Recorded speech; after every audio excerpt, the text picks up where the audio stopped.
네, 안녕하세요. 30기 감정평가사 김아인입니다. 저는 2차 과목 실무 이론 법규에서 이론을 담당하고 있습니다. 진짜로 강의에 들어가서는 강의 진도 나가느라 바쁠 테니까 직접적인 이론 강의를 하기 전에 거기서 하지 못할 내용들을 지금 첫 번째 강의에서 찍어보려고 해요. 도입부라고 생각하시면 되겠습니다. 그래서 준비한 콘텐츠는 총 5개인데요. 그냥 가볍게 들어주시면 좋겠습니다. 첫 번째는 제 소개예요. 강사가 누군지 알아야 이 강사를 진짜 신뢰할 수 있는지, 나를 진짜 합격의 길로 안내해 줄 수 있는지 확신을 하겠죠. 두 번째로는 감정평가사로서의 경력인데요. 제가 30기 감정평가사입니다. 그래서 법인에서 지금 근무한 지 한 4년 정도가 지났고요. 감정평가사 현업에서 일을 하면서 실무뿐만 아니라 이론이라는 과목을 어떤 방식으로 접할 수 있었고, 또 그동안 랜드익 강사로서 합격생들을 어떻게 배출하고 있는지 이런 과정들을 설명해 드리려고 합니다. 세 번째로는 이론 시험 범위에 대해서 알려드리려고 해요. 거의 다 지금 강의를 들으시는 분들은 초시생분들이 대부분일 거예요. 처음 공부를 시작하시는 그런 분들에게 이론 범위가 어떻게 되는지 간략하게 설명을 해드릴 예정입니다. 네 번째로는 이론에서 많이 실수하는 것들을 먼저 말씀을 드리려고 하는데요. 이 내용은 초시생분들은 들으면은 어려운 내용이에요. 근데 이 강의를 들으시는 분들 중에 초시생분들도 있지만 다른 데서 기본 강의를 듣거나 아니면 2차 시험까지 보고 오신 분들도 분명히 있습니다. 그래서 그런 분들을 대상으로 제가 채점 팀장을 하고 강사를 하고 있기 때문에 여러분들이 많이 실수하는 것들을 정리해서 말씀을 해드리려고 해요. 완전히 이론을 처음 접하시는 분들은 이런 것들을 단연차들이 실수하는구나 라고 들어보시는 것만으로도 충분합니다. 마지막으로는 강의 커리큘럼입니다. 앞으로 어떻게 가르칠 거고 다음 연도 2차 시험 보기 전까지 제 강의 내용은 어떻게 진행되느냐라는 것을 설명드리려고 합니다. 첫 번째로는 제 소개입니다. 감정평가사가 되자 유튜브 채널에서 저를 인터뷰한 영상이 있어요. 그 영상을 보신 분들도 있을 거고 안 보신 분들도 있을 텐데 제 소개를 먼저 간단히 드리자면 저는 강서구에 있는 명덕 여자고등학교를 나왔습니다. 제가 89년생인데 제가 딱 대학에 입학할 당시에 논술 전형이 한창 인기였어요. 그래서 고3 때 수능 공부를 하는 것과 동시에 고3 1년 동안 논술학원을 열심히 다녔거든요. 논술 전형으로 입학을 하려고. 그래서 그 당시에는 논술이 되게 필수 관문이었습니다. 유행이었고. 그 고등학생 동안 1년 동안 논술 공부를 한 게 지금까지도 제가 감정평가사가 돼서 이론 강사를 하기까지 엄청난 저의 실력이 되고 있는 것 같아요. 그 당시에 논술을 시험을 봐서 논술 전형으로 그것도 최우수 장학생으로 서강대학교에 입학을 하게 됩니다. 그때 논술 시험을 봤었던 손맛이라고 하죠. 손맛이 아직도 기억이 나요.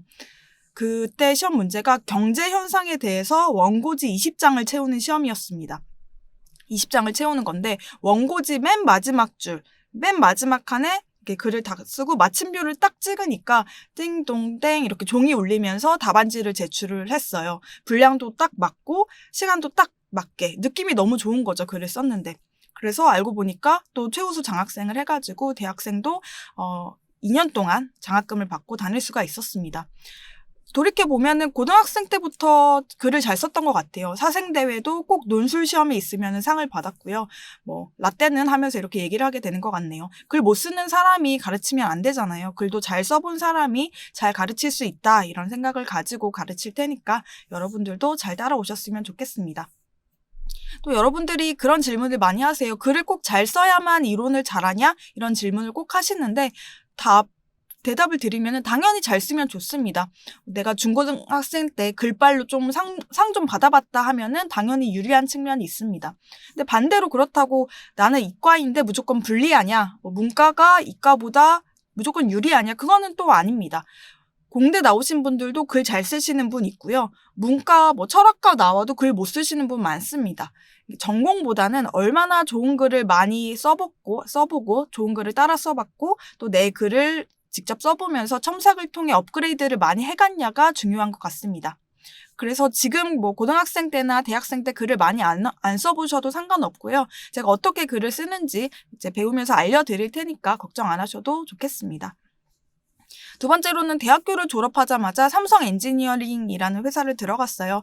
여러분들은 이 회사를 되게 생소하게 느끼실 수도 있는데 간단히 말씀드리면 삼성전자의 반도체 공장을 짓는 회사라고 보시면 돼요. 요즘에 삼성전자가 반도체를 만드는데 그 공장을 지어주는 회사인 거죠. 계열사입니다. 그래서 사실 저는 건설 회사는 아니었고요. 건축과 좀 연관이 되어 있긴 하지만 공장을 만드는 회사이기 때문에 건축과 연관이 되어 있긴 하지만 재무 일을 했었기 때문에 건축과 관련해서는 전혀 베이스가 없던 사람이었습니다. 여러분들 직장인 분들 중에 건설회사 다니시거나 아니면 부동산 시행사에 계시거나 증권사에 다니셨던 분들은 분명하게 유리한 측면이 있을 거예요. 이런 공부를 하면서. 이 회사를 다니면서 제가 부동산에 대해서 공부를 했습니다. 특히 경매를 공부를 했거든요. 경매를 공부를 하는데 너무 재밌는 거예요. 경매 학원도 다니고 막 낙찰도 직접 받고 입찰도 가고 법원에 입찰도 가고 직접 명도도 하고 강제 집행 이런 절차들이 있거든요. 여러분들이 나중에 배우시게 될 텐데 그런 절차들을 직접 체험을 해보면서 생각보다 돈도 더 많이 벌게 되고 그냥 회사에 다니는 게 지루하게 된 거죠. 그래서 부동산에 대해서 흥미가 너무나도 높게 생긴 나머지 퇴사를 하는 지경에까지 이르렀습니다. 그래서 퇴사를 18년도 3월에 하게 되고 이때부터 저는 전업수험생이 됩니다. 전업수험생의 길로 들어가서 19년도 7월달, 6월달에 합격을 하게 되죠. 그래서 총 공부 시간은 1년 3개월이라고 하죠. 엄청 짧죠.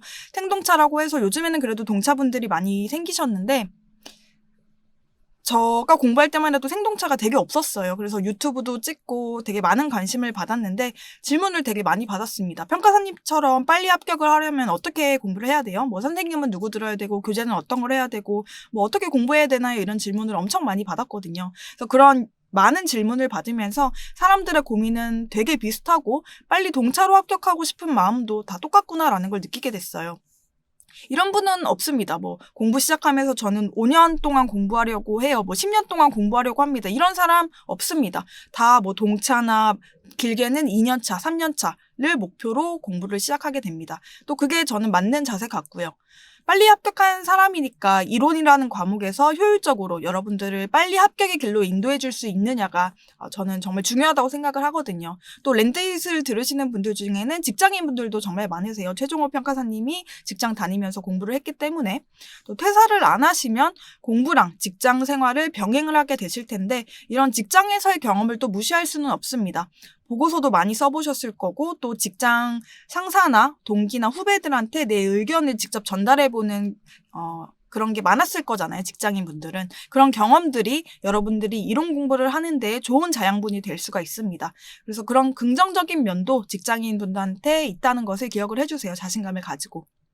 두 번째로는 감정평가사로서의 경력을 말씀드릴게요. 제가 합격하자마자 우연히 제 집 근처에 사는 저랑 동갑인 수험생이 연락을 받았어요. 저는 합격한 상태였고 그때 연락을 했던 수험생이 감정평가사가 되자 채널에서 합격 수기를 찍었던 안문희 여자 평가사님이십니다. 그래서 그분도 3M이라는 회사에서 한 6년 동안 근무를 하고 하다가 퇴사를 하고 감정평가사 공부를 하고 계셨는데요. 그때 저한테 상담을 했던 내용이 뭐였냐면 본인이 실무랑 법규는 진짜 잘하는 거예요. 근데 이론 스터디만 하면은 잘 못 쓰고 꽈락이 자꾸 나오니까 너무 걱정이 되는 거죠. 나는 진짜로 동차로 합격을 하고 싶은데 이론이 잘 안 된다. 그래서 아임 평가사님은 이론을 잘 하셨으니까 합격을 하시지 않으셨냐. 과외를 해달라고 엄청 간곡하게 요청을 받았습니다. 다행히도 저랑 안문희 평가사님이랑 집이 완전 옆이었어요. 그래서 저는 수습 회사 다니기에도 바쁜 시간이긴 했는데 어떻게 해가지고 너무 간절하게 부탁을 하니까 주말마다 시간을 내서 한 6개월 정도 과외를 하게 됐습니다. 처음에는 그분이 100점 중에 한 40점 정도도 다 못 쓰고 이론이 총 4문제인데 4문제 중에 3문제밖에 못 쓰고 끝나고 이런 실력 정도였는데 나중 가서는 학원에서 이론 1, 2등을 할 정도로 실력이 점점 올라왔거든요. 그래서 그분을 가르치면서도 또 노하우가 많이 생겼습니다. 또 그분 가르친 것뿐만 아니라 이제 랜드잇에서 가르친 것도 2년 정도가 지나고 있으니까 그런 노하우들을 강의에서 살려서 가르치려고 하는데요. 특히나 제 강점이라고 많은 분들이 말씀해 주시는 첨삭 부분에 있어서 여러분들께 좀 좋은 첨삭을 드리려고 노력을 할 겁니다. 혹시나 지나가던 사람이 여러분들한테 이런 질문을 했다고 생각을 해볼게요. 누구누구님, 요즘 부동산 경기가 어때요? 혹은 부동산 경기에 대해 저한테 좀 말씀을 해주세요. 이런 질문을 받았다고 생각을 해봅시다. 여러분들은 지금 어떻게 대답할 수 있겠어요? 질문을 써볼게요. 요즘 부동산 시장 어때요? 어떤가요? 이런 질문을 받았다고 생각을 해봅시다. 여러분 대답할 수 있으시겠어요? 뭐 지나가다가 부동산 뉴스 한두 개씩은 보셨을 것 같은데 아마 여러분들은 대답하기 지금 되게 겁나실 거예요. 부동산에 대해 내가 잘 모르는데 얘기를 해도 되나? 뭐 말을 해본 적도 없고 걱정이 되실 텐데 아마 여러분들은 잘 말해야, 잘 대답해야 요즘 부동산 시장 뭐 좋은 것 같아요. 뭐 아니면은 거래가 많이 안 되고 있어요. 그냥 이 정도로밖에 말을 못 하겠죠. 근데 그건 당연한 겁니다. 왜냐면은 아는 게 많고 본 것도 많고 암기한 것도 많아야 대답을 잘 할 수가 있습니다. 여러분들이 지금 이 질문에 대해 대답을 못하는 거는 당연한 거고요. 이 대답을 못하는 거를 이제 이론 시험하고 비유해서 생각을 해본다면은 처음부터 글을 잘 쓰는 사람은 없습니다. 많이 써보고 진짜 떠듬떠듬 이게 내가 쓴 게 맞나 하는 과정을 자꾸 거치면서 여러분들의 글 실력을 업그레이드해 나가는 과정이에요. 처음부터 잘 쓰면은 이론 강의 들을 필요 없겠죠. 나 혼자 쓰고 나 혼자 첨삭하고 그냥 제출해서 시험장에서 제출하면 되니까. 하지만 여러분들은 아직 말도 못하고 글도 잘 못 쓰는 병아리이기 때문에 처음부터 이제 못 쓰지만 그런 거를 자꾸 퇴고 과정을 거치고 저한테 보여줌으로 인해서 여러분들의 글쓰기 실력을 점차 이렇게 올려나가셔야 됩니다. 제가 채점 팀장을 하면서 되게 많이 느낀 게 뭐냐면은 잘 쓴 글과 못 쓴 글은 딱 봐도 이제 구별이 됩니다. 점수를 이분은 A를 드려야 될지 C를 드려야 될지 진짜 공부를 이 사람이 했는지 안 했는지를 딱 이제 보면 느낌이 옵니다. 근데 저도 그런데 첨삭하시는 분, 그러니까 실제 시험 문제에서 첨삭위원으로 들어가시는 분들은 진짜 몇천 개의 채점을 하실 거 아니에요. 그런 첨삭을 하면서 여러분들이 공부를 얼마나 열심히 했는지를 알 수가 있습니다.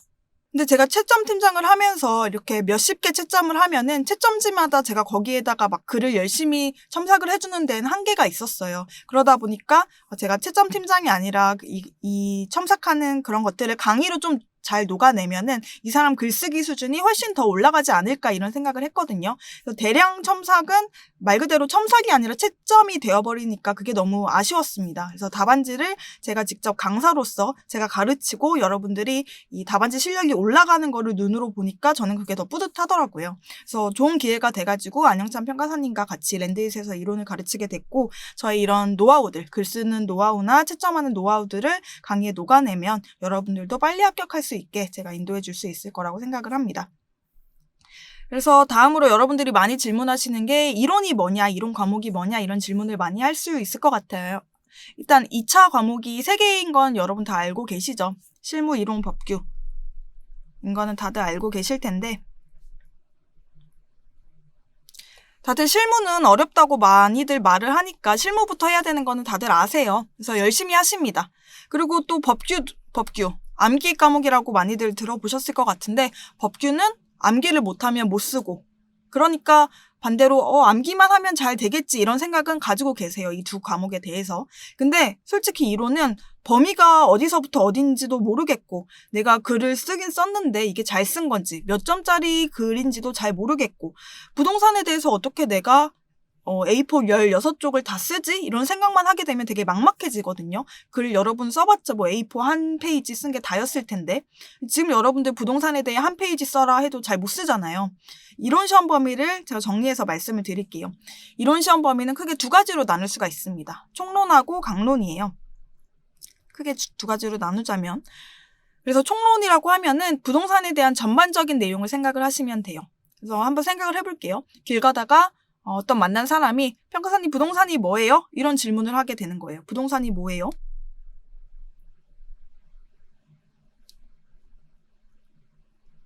이런 질문을 하면은 되게 막막하죠. 추상적이고. 그래서 총론에서 배우는 내용들은 되게 범위가 없고 추상적인 내용이 많습니다. 근데 사실 총론이 어렵진 않아요. 왜냐면은 어떠한 구조화된 목차들이 있으면은 대답을 할 수가 있습니다. 추상적인 거의 장점은 뭐냐면은 그냥 대충 대답해도 답이 된다는 거예요. 내가 이거에 대해서 정확하게는 모르지만 그냥 어떻게 대답을 했더니 그 사람이 이해를 하는 거죠. 예를 들어 부동산이 뭐예요? 이런 질문에 대해서 여러분 대답하면 되는 겁니다. 부동산이라는 거는 여러분 길가에 보이는 토지 건물 이런 걸 말하는데요. 토지 건물은 중개소에 가서 거래를 할 수가 있고요. 또 아파트 부동산 종류에는 아파트가 있고 뭐 주택이 있고 상가가 있다. 이 정도로는 그냥 대충 대답을 할 수 있잖아요. 추상적이긴 하지만 여러분들이 떠올릴 수 있는 그런 목차들만 가지고 있으면 어떠한 질문이 와도 대답을 할 수 있는 부분이 총론입니다. 반대로 강론이라는 부분은 부동산과 관련해서 좀 디테일하고 세부적인 논점들이 많아요. 그래서 여기에서 암기가 많아집니다. 암기하는 내용들이 많아져요. 그래서 강론에서는 여러분들이 한 번도 들어보지 못한 단어들이 많이 나오는데요. 여기 제가 썼듯이 공시지가 기준법, 태어나서 한 번도 못 들어본 내용들이죠. 뭐 기업 가치, 선박, 평가, 선박 평가하는 방법에 대해서 설명해 보세요 하면은 여러분들이 배우지 않고 또 암기가 되어 있지 않은 상태에서는 글을 쓰기가 어렵습니다. 또 여러분들이 1차를 하셨을지 안 하셨을지 모르겠지만 1차 부동산 학원론에서 배우는 내용들이 강론에 많이 들어가 있어요. 뭐 기업 가치 평가하는 방법, 뭐 여러분들이 배웠던 뭐 BOT, BTL 이런 거 많이 배웠죠? 리츠 이런 내용들, 강론 세부적인 내용들이 강론에서 배우게 되는 내용들입니다. 그래서 강론과 달리 총론 부분에서는 여러분들이 그래도 살면서 한 번쯤은 들어봤을 법한 부동산 시장에 대해서 배우게 된다. 시장 혹은 뭐 가격, 부동산 경기가 어떻게 되는지, 부동산의 최유 이용이 뭔지, 뭐 부동산 거래할 때 매수자 있고 매도자 있고 요 정도는 다들 아시잖아요. 살 사람이 있고 팔 사람이 있고 해야 되니까. 그런 거를 글로 써내는 방법을 배우는 부분이 총론이라고 보시면 되겠습니다. 최근 시험 경향은 한 3, 4년 정도까지는 거의 총론이 많은 비중으로 80% 정도의 비중으로 시험에 계속 나왔어요. 나머지 20% 정도는 강론. 어떻게 보면은 동차나 좀 시험 기간이 짧은 사람들한테는 총론이 많이 나오는 게 유리합니다. 왜냐면은 강론을 안 배웠어도 총론에서 내가 그냥 한 번쯤 들어봤을 법한 내용들이 나오기 때문에 어떻게 해서든지 글을 쓸 수는 있거든요. 1년 배워가지고. 근데 그렇다고 우리가 총론만 공부해서 시험에 들어갈 수는 없으니까 총론은 목차랑 이해 위주로 빨리 공부를 해버리고 강론은 암기 위주로 암기할 부분만 딱딱 골라서 암기를 해가지고 시험장에 들어가서 써내면은 되겠습니다. 그래서 이론 시험 범위는 크게 총론과 강론으로 구별이 되고 우리는 총론 다 배우고 다음에 강론 배우는 순서대로 이렇게 진행이 될 겁니다. 다음으로는 이론 공부법에 대해서 좀 설명을 드리려고 하는데요. 예를 하나 들어볼게요. 제가 총론을 공부를 하면서 목차를 암기해야 된다 이런 내용을 언급을 했는데요. 이론 공부법. 그래서 목차를 어떻게 공부하는 거냐. 목차 공부에 대해서 잠깐 설명을 드리려고 합니다. 여러분 이런 질문을 받았다고 해볼게요. 스타벅스가 뭐예요?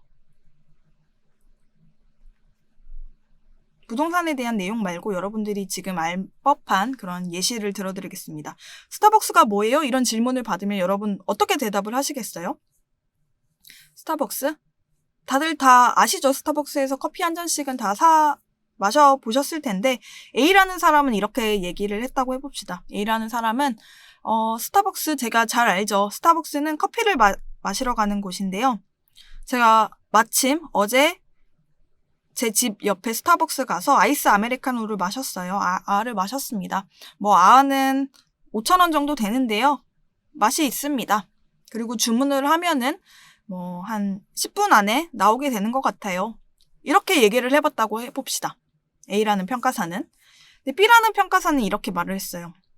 스타벅스가 뭐예요? 이런 질문에 대해서 스타벅스는 커피 전문점인데요. 제가 스타벅스에 대해서 설명을 해볼게요. 스타벅스 메뉴는 뭐 20가지가 있습니다. 20가지에는 아이스 아메리카노도 있고 라떼도 있고 뭐 녹차도 있고 이런 메뉴들이 있고요. 두 번째로는 스타벅스 가격대에 대해서 설명을 드릴게요. 가격대는 최소 3,000원부터 최대 8,000원까지 메뉴가 있고요. 또 컵 크기에 대해서 말씀을 드리면은 뭐 작은 사이즈에서 큰 사이즈까지 이렇게 컵 크기가 있습니다. 또 뭐 지점은 전국에 서울에 몇 개가 있고 대전에 몇 개가 있고 제주도에 몇 개가 있습니다. 이렇게 대답을 해봤다고 해봅시다. 여러분 딱 A랑 B랑 대답을 한 걸 봤을 때 누가 더 논리적으로 또 스타벅스에 대해서 많이 아는 것처럼 보이시나요? 당연히 B죠. 왜냐면은 A라는 사람은 스타벅스에 대해서 얘기를 할 때 그냥 머리에 떠오르는 대로 말을 한 거예요. 근데 B라는 사람은 나름대로 목차를 나눴죠. 가격, 메뉴, 컵 크기, 지점 이렇게 목차를 나눠서 설명을 했기 때문에 좀 더 논리적이게 보이는 거예요.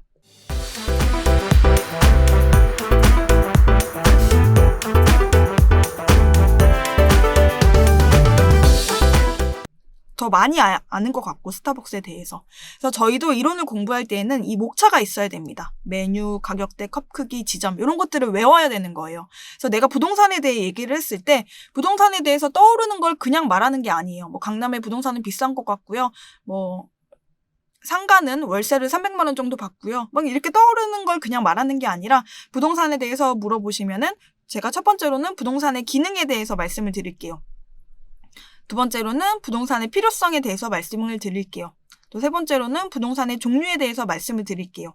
이런 목차들이 여러분들의 머릿속에 있어야 그 짧은 시간 안에 100분 안에 여러분들이 16쪽을 빨리 써내려 가면서도 논리적으로 글을 쓴 것처럼 보일 수 있게 됩니다.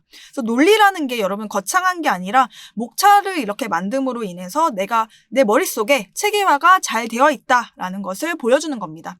그래서 요약하자면 이론 공부라는 건 뭐냐면은 저희가 목차를 왜 공부를 해야 되냐라는 것과 연관이 되는데 스타벅스에 대해서 질문을 받았을 때 머릿속에서 떠오르는 대로 말하는 게 아니라 짧은 시간 안에 이 목차를 내가 만든 다음에 이 목차에 대해서 각각 이렇게 설명을 해 나가는 게 이론 시험이다라고 생각을 하시면 되겠습니다. 횡설수설하지 않고 말을 논리적이게 보이게 하는 거죠.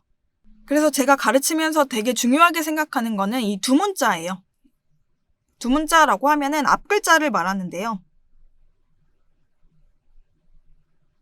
스타벅스를 예로 들면은 메뉴의 매, 가격대의 가, 컵, 지점, 매가 컵지 이렇게 앞글자를 따가지고 목차를 암기해 나가는 거죠. 사실 이론을 요번에 2차 시험을 보시는 분이라면은 지금부터 시작해서 한 3개월? 그 짧은 시간 안에 내가 16쪽을 써내려면은 이 이론 모든 내용들을 외우고 간다라는 건 어렵거든요. 그리고 책도 저희가 볼 수 있는 시간이 없어요. 실무랑 법규도 공부를 해야 되니까요. 근데 이론을 전략 과목으로 해서 나는 이론은 80점 맞아야지, 60점 맞아야지 이런 건 되게 위험한 거예요. 왜냐면 이론은 되게 편차가 크거든요. 어떤 사람은 항상 60점이 나와. 이런 게 거의 불가능한 시험이기 때문에 이론은 한 45점 정도만 맞자라는 느낌으로 접근을 하시는 게 좋아요. 공부 기간을 짧게 하시는 분들은. 그래서 다시 말씀드리면은 이 두 문자, 앞글자를 제가 따드릴 테니까 시험 공부를 하실 때는 이론 앞글자 일단 암기하시고 그 내용들은 여러분들이 기본서나 아니면 교재를 가지고 계속 채워나가는 그런 목표를 가지고 제가 이론을 가르쳐 드릴 예정입니다. 그래서 빨리 글을 완성을 해 나가고 내가 어떤 질문을 받았을 때 대답하는 걸 횡설수설하지 않고 딱 논리적이게 말을 할 수가 있는 거죠. 당연히 내용도 가르쳐 드릴 거고요. 보시면은 당연히 법규 암기나 실무를 많이 공부해야 동차의 가능성이 높아집니다. 제가 공부를 할 때 동차나 혹은 2년차로 빨리 붙으신 분들은 실무 점수가 제일 높았습니다. 실무 점수가 제일 높고요. 나머지 남는 시간에 실무를 어느 정도 끌어올리신 다음에 남는 시간 안에 이론 법규를 암기를 해 나가면서 실력을 쌓아야 합격할 확률이 높아집니다. 반대로 불합격하신 분들을 이렇게 보면은 이론 법규 점수는 그냥 괜찮은데 실무가 꽈락이 나오거나 아니면은 40점 초반, 꽈락 점수가 40점이죠. 40점 초반 정도를 맞아가지고 평균이 미달돼서 불합격하신 분들이 많아요. 그래서 여러분들은 실무에 집중을 하시되 남는 시간, 실무에 한 7 정도 가져가시고 이론 법규 한 1:2 요 정도로 비중을 가져가시면서 이론을 매우 효율적으로 공부를 해주셔야 됩니다. 다음으로는 이론에서 많이 실수하는 것들을 제가 한번 써봤는데요. 이거는 지금 처음 이론을 공부하시는 분들은 아마 어려운 내용일 거예요. 근데 단연차들이나 아니면 이론을 한 3개월 혹은 6개월 이 정도라도 공부해봤다 하시는 분들은 들으시면 좋을 것 같습니다. 근데 내가 만약에 지금 처음 이론을 공부하고 있어도 지금 들으시고 내가 나중에 글을 잘 쓸 수 있는 기간이 됐을 때 이 부분은 다시 한번 리마인드 해보시면 좋을 것 같아요. 그냥 이론 처음 공부하시는 분들은 가볍게 들어주시면 되겠습니다. 첫 번째로는 친절하게 써라입니다. 무슨 내용이냐면은 채점자는 되게 바쁜 사람들이에요. 글을 읽으면서 이해가 안 되는 내용이 있으면은 너 잠깐만 와봐. 네가 이거 썼는데 이거 무슨 내용이야? 이 내용이 맞아? 네가 쓴 의도가 이거야? 이렇게 물어볼 수가 없습니다. 채점자는 딱 그 글만 보고 이게 이런 내용인가? 이 글씨가 왜 이러지? 잘 모르겠네. 이러고 그냥 넘어가 버리거든요. 근데 그거는 점수에 당연히 부정적인 영향이 있겠죠. 왜냐하면 채점하는 분이 그 내용에 대해 100% 이해를 하지 못했고 그냥 넘어갔기 때문에 좋은 점수를 줄 수가 없습니다. 예시를 들어볼게요. 어떤 수험생이 이렇게 글을 썼어요. 금리가 내려가면 부동산 가격이 올라간다.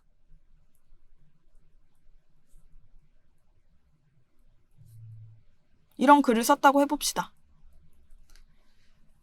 이 글을 쓴 수험생 입장은 어떤 입장이었냐면은 금리가 내려가니까 사람들이 저축을 안 하겠지?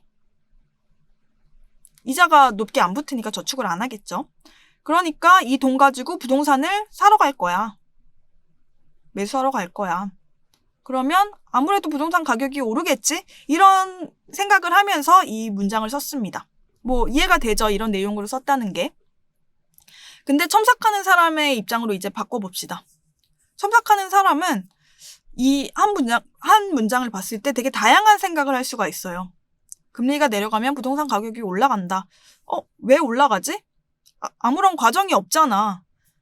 부동산 가격이 올라간다고 하는데 이 부동산이 어떤 부동산을 얘기를 하는 거지? 부동산이 아파트인가? 아니면 상가인가?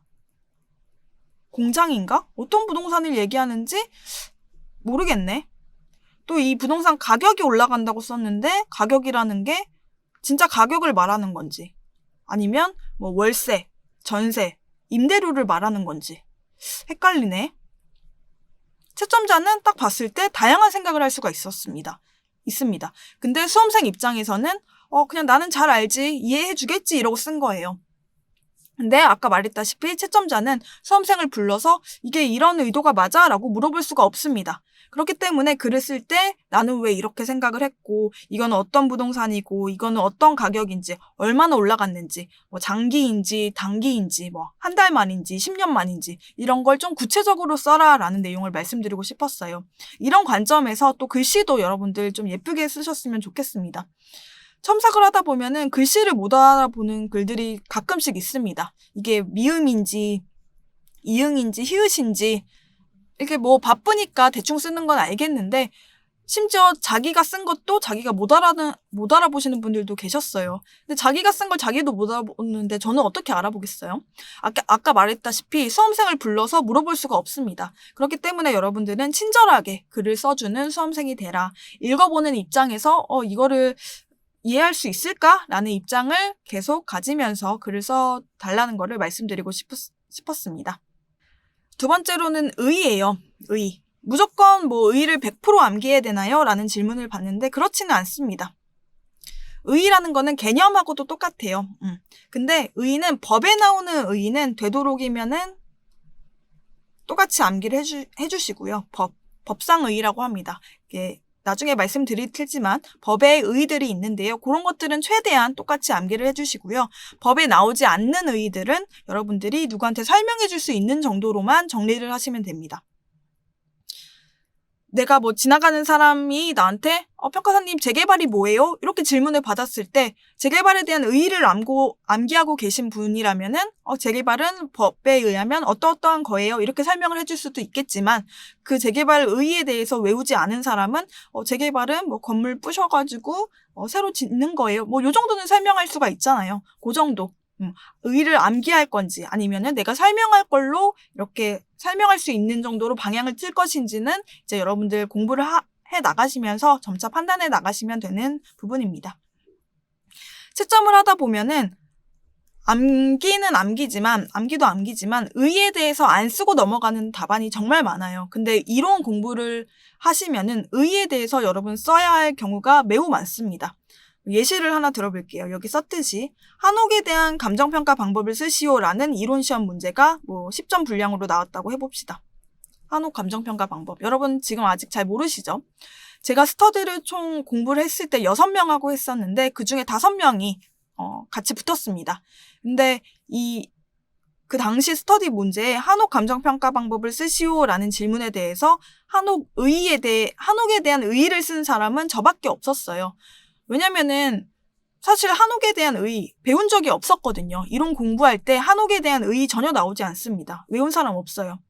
그렇지만 한옥에 대한 의의를 쓰고 넘어가는 것만으로도 다른 답안지와 엄청나게 큰 차별점을 줄 수가 있습니다. 여러분 한옥, 길을 내가 이렇게 지나가다가 어떤 외국인이 불렀어요, 저를. 외국인이 하이 이러면서 혹시 한옥에 대해서 설명을 해줄 수 있나요? 이런 질문을 받으면은 여러분 저 한옥 몰라요 이렇게 대답하지 않죠. 대답할 수 있잖아요. 한번 대답을 해보세요. 여러분 한옥이 뭐예요? 저는 이렇게 대답할 것 같아요. 한옥은 우리나라 전통 집인데 기와지붕 형태가 많이 있고요.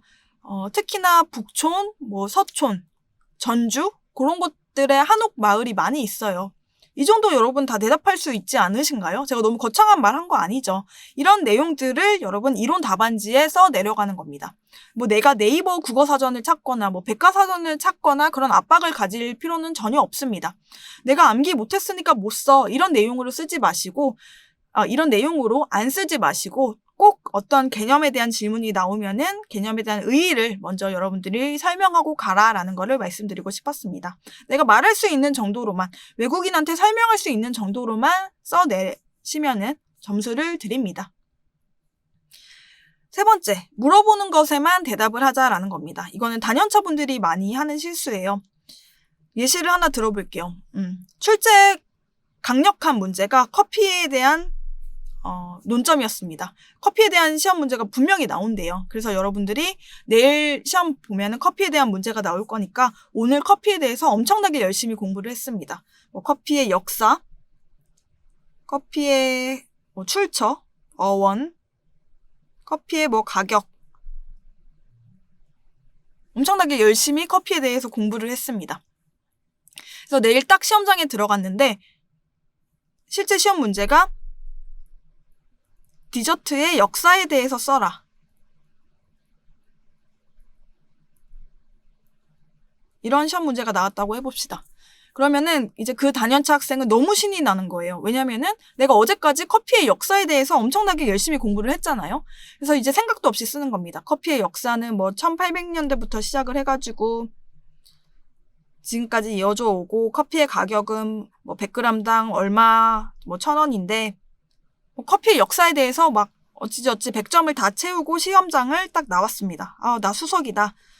나보다 커피의 역사에 대해서 잘 쓴 사람은 없을 거야. 이런 내용을 생각을 하고 딱 친구를 만났습니다. 같은 수험생인 친구를 만났는데 얘기를 해보니까 얘는 커피의 역사에 대해서 쓴 것뿐만 아니라 디저트 중에 빵도 있고 과자도 있고 아이스크림도 있고 다양한 디저트의 역사에 대해서 막 쓴 거예요.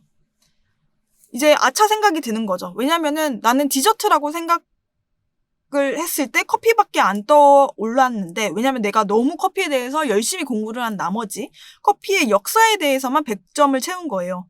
근데 막상 점수를 받았더니 100점 중에 나는 20점밖에 못 받은 거죠. 왜냐면 다른 친구들은 커피뿐만 아니라 빵, 과자, 아이스크림에 대해서 너무 많이 썼으니까.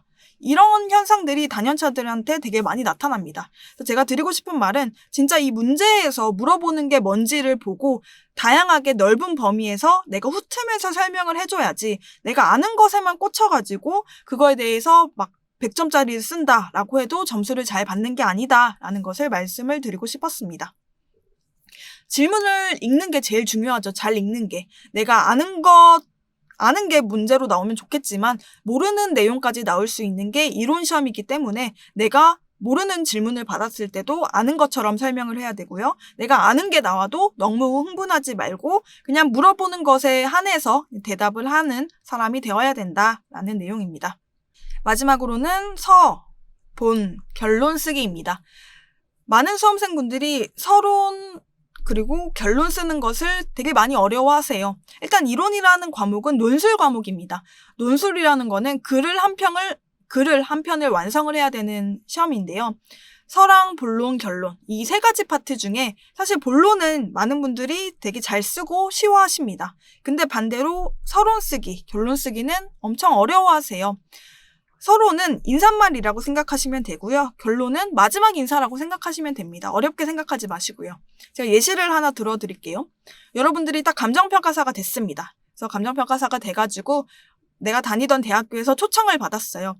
감정평가사님, 대학생들한테 감정평가에 대해서 설명을 해주시면 좋을 것 같아요. 약 1시간 분량으로 이런 요청을 받았다고 해볼게요.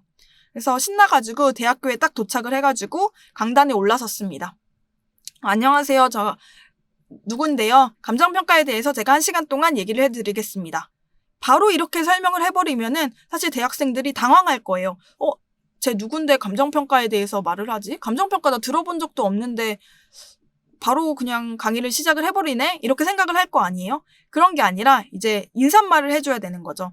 저는 30기 누군데요. 제가 감정평가사입니다. 여러분 감정평가에 대해서 들어보셨나요? 감정평가는 부동산의 한 활동으로서 감정평가라는 거는 토지 등의 경제적 가치를 판정해서 그 가액을 표시하는 건데요. 감정평가, 제가 여러분들이 언제 감정평가를 접할 수 있는지 알려드리겠습니다. 이렇게 인사를 하는 거죠. 감정평가에 대해서 직접 가르치기 전에 감정평가에 대해 들어봤는지, 익숙한지 그런 내용들을 써 내려가는 게 서입니다. 반대로 결론은 마지막 인사예요. 이런 거죠. 제가 지금까지 감정평가에 대해서 여러분들한테 설명을 해드렸는데요. 어렵게 듣진 않으셨나요? 이제 감정평가사는 이렇게 해서 중요하고 여러분들이 감정평가사를 볼 기회가 많이 있을 테니까 앞으로 감정평가사 만나면은 아는 척 잘 해주세요. 이렇게 하면서 마무리를 하는 거죠. 이게 결 부분이에요. 강조할 부분은 강조하고 또 글의 마무리를 긍정적인 방향으로 끝내면서 인사를 하는 것. 그게 결입니다. 그래서 나중에 우리 목차 잡기 할 때 서론, 본론, 결론 쓰기 강의 있으니까 어렵게 생각하지 마시고 내가 이 본론의 글을 잘 말하기 위해서 인사말과 마지막 마무리, 맺은말을 어떻게 잘할 것인지를 생각하면서 쓰면 됩니다. 구체적인 쓰는 방법은 나중에 차차 배워가도록 하겠습니다. 그래서 강의 일정인데요. 요거는 랜드잇 공지사항, 랜드잇 홈페이지 가시면 공지사항이 있어요. 거기에 과목별로 어떻게 강의가 진행되는지 나와 있으니까 그 부분이랑 똑같이 생각을 해주시면 좋은데요. 총 저희는 스텝 6개로 진행이 됩니다. 그래서 총론 10강. 한 강의는 보통 2개에서 3개 정도로 구성이 되어 있고요. 총론, 강론 배우고 나면은 이제 6월달이 됩니다. 6월달까지 총론, 강론을 배우고 그 다음에 목차 잡기 강의가 이렇게 있고요.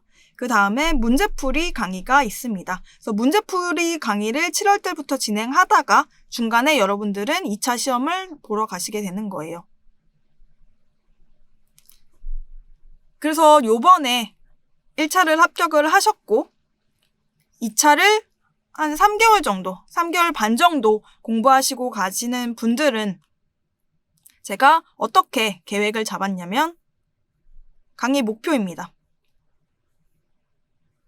시험장에서 4문제 16쪽 쓰기가 저희 목표예요. 그러니까 3개월 반 이론 공부를 하고 100점을 써 내려가는 게 저희 강의 목표입니다. 일단은 단기적으로는. 그래서 많은 수험생들 보면은 3개월 동안 배워서 대부분 100점 쓰고 나오십니다. 못 써야 4문제 중에 저희 이론이 총 4문제인데 4문제 중에 3문제 정도 쓰고 오신 분이 좀 못 쓰시는 분이고 대부분은 100점을 채우고 오셨고요.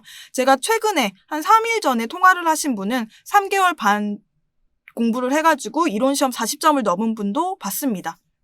대부분 많이 쓰시는 분은 제가 18페이지 쓰신 분까지 봤어요. 3개월 공부하고. 그래서 처음부터 잘 쓰진 않지만 여러분들 이 3개월간 계속 제가 숙제를 내드리거든요. 그래서 3개월 반 동안 이론 답안지 쓰는 연습을 계속하게 되면은 이번 2차 시험, 다가올 2차 시험에서도 좋은 성적을 낼 수 있다. 그래서 이 성적을 받아야 이 정도 쓰면은 이 정도 나오는구나. 내가 그냥 막 날려서 쓴 것 같은데 35점이 나왔네? 나중에는 40점 받을 수 있겠다. 이런 자신감을 얻는 것도 저는 되게 중요하다고 생각이 들거든요. 그래서 짧은 기간 안에는 일단 다가올 7월달 2차 시험에서 여러분들이 16쪽을 다 쓰는 게 목표이다. 100점을 다 써 나가는 게 제 목표다라는 걸 말씀을 드리고요.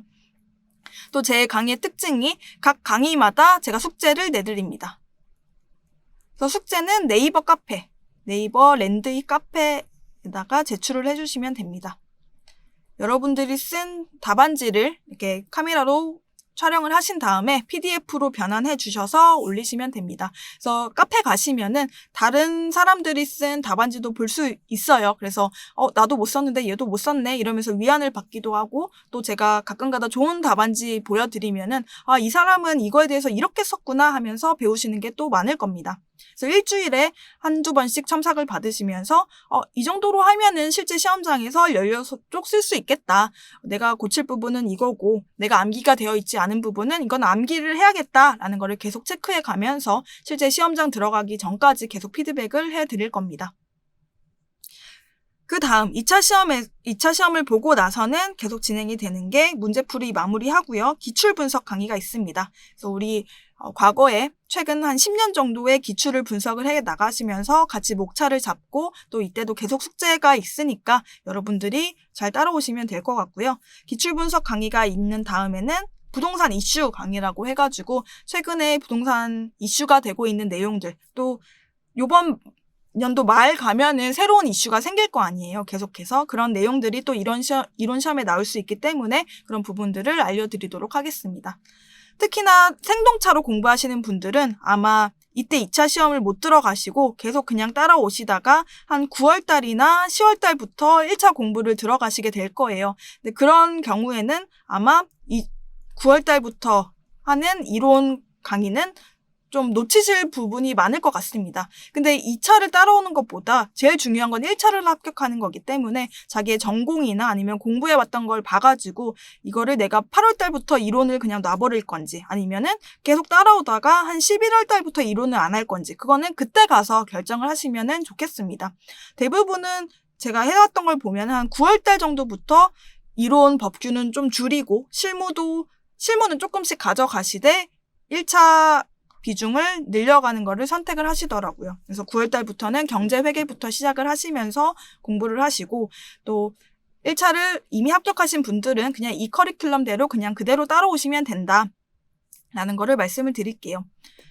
그래서 좋은 게 뭐냐면은 이론 과목은 4월달부터 6월달까지는 일주일에 2번씩 이렇게 강의가 올라옵니다. 그래서 강의가 매주 이렇게 정기적으로 올라오게 되니까 여러분들이 한번 놓치게 되면은 숙제를 못 제출하게 되고 첨삭을 못 받게 되니까 강제적으로라도 이렇게 따라오는 게 강점이더라고요. 그래서 강제적으로라도 4월부터 6월까지는 숙제 꾸준하게 제출하시면서 실제 시험장에 들어가셔서 좋은 점수를 받으시고, 또 7월 달부터는 이론은 일주일에 한 번밖에 강의가 없으니까 그때는 실무를 조금 더 집중을 하시거나 아니면은 1차에 좀 더 집중을 하시면서 공부 분량을 가져가시면 좋겠습니다. 그리고 저는 단톡방을 운영을 하고 있는데요. 맛보기 강의가 끝나는 강의에서 제가 카카오톡 단톡방 주소 알려드리고요. 또 랜드잇 공지사항 가시면은 제 단톡방 주소가 있을 거예요. 거기에 주소 있으니까 클릭해 가시면은 여러분들이 모르는 게 있으면은 단톡방에 바로바로 질문해 주시면은 제가 보는 대로 답변을 드릴 테니까 단톡방을 활발하게 이용해 주시면 좋겠고요. 또 제가 첨삭을 바로바로 해드리지만 첨삭을 딱 봤을 때 왜 평가사님이 이렇게 첨삭해 주셨지? 이런 모르는 부분이 있으면은 저한테 개인톡으로 주셔도 좋거든요. 그래서 개인톡으로 찍어 주시면은 평가사님 이거 왜 이렇게 첨삭해 주셨는지 이해가 안 돼요 하면은 제가 이렇게 고쳐드리거나 이렇게 이 문장만 추가해도 좋을 것 같아요. 이런 거를 계속해서 말씀해 드릴 수 있으니까 참고하시면 좋을 것 같습니다. 그래서 이 정도로 이론 맛보기 강의는 마치고요. 제가 공부를 짧게 한 만큼 여러분들도 짧게 공부하셔서 노력이 뒷받침되고 또 운이 따라준다면은 여러분들도 생동차 혹은 2년차 합격의 길로 갈 수 있지 않을까 생각을 하겠습니다.